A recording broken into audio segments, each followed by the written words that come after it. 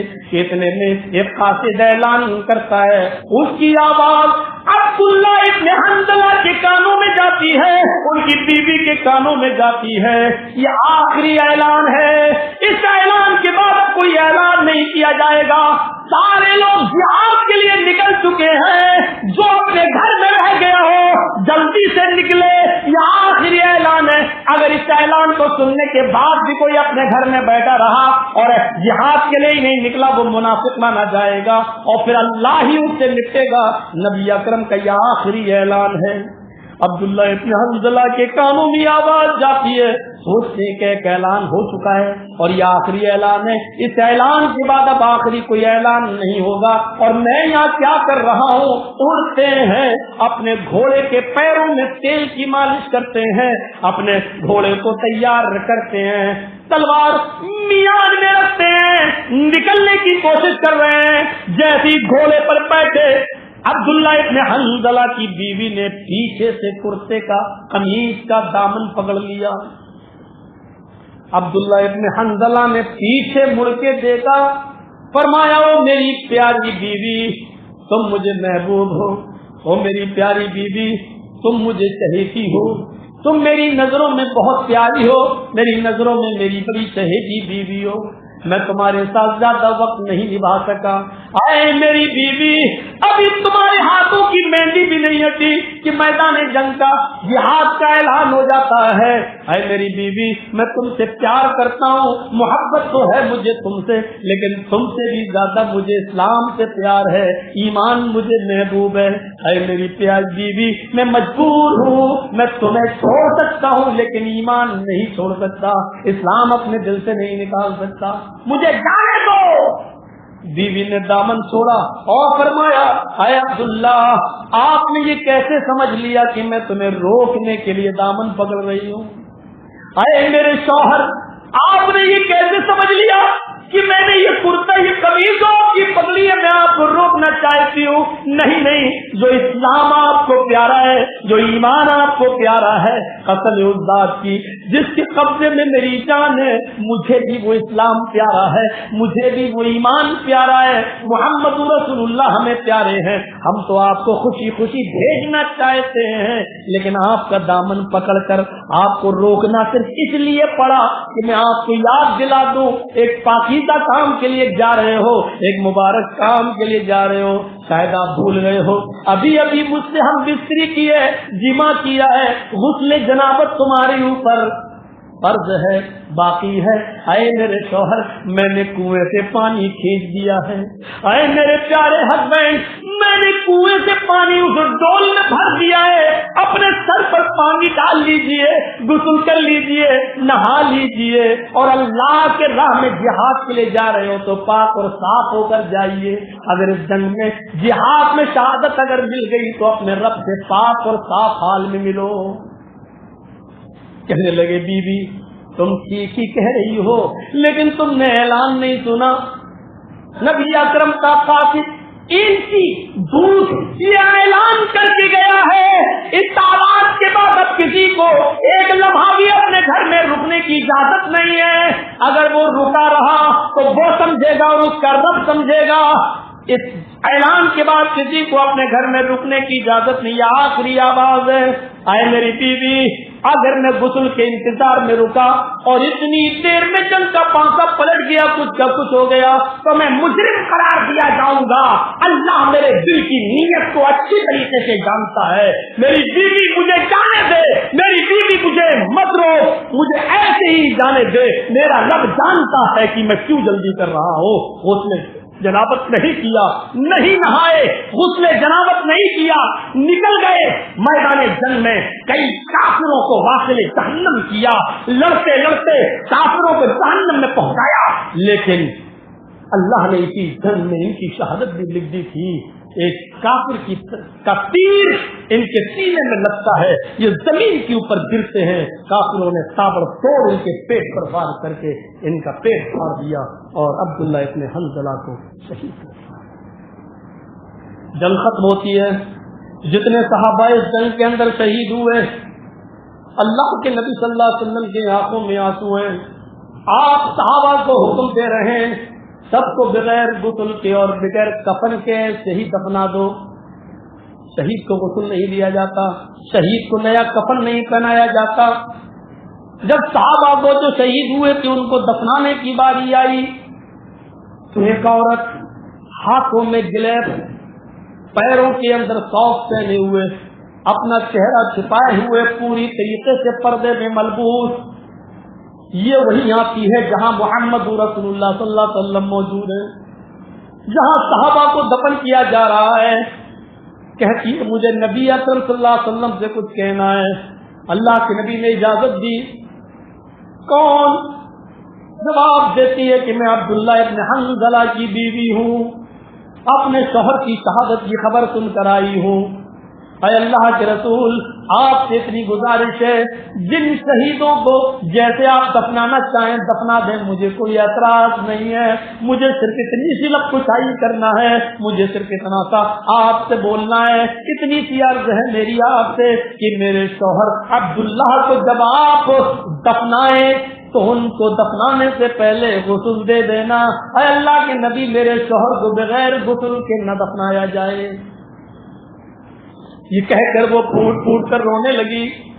اللہ کے نبی صلی اللہ علیہ وسلم نے فرمایا، اے عبداللہ ابن حنظلہ کی بیوی، شاید تمہیں مسئلہ معلوم نہیں ہے، اے عبداللہ ابن حنظلہ کی بیوی، شہید کو غسل نہیں دیا جاتا، شہید کو انہی کپڑوں میں جن میں اس کی شہادت ہوتی ہے انہی کپڑوں میں دفن کیا جاتا ہے۔ قیامت کے دن وہ وہی کپڑے پہنے ہوئے اپنی قبر سے اٹھیں گے اور ان کے جسم سے خون گر رہا ہوگا۔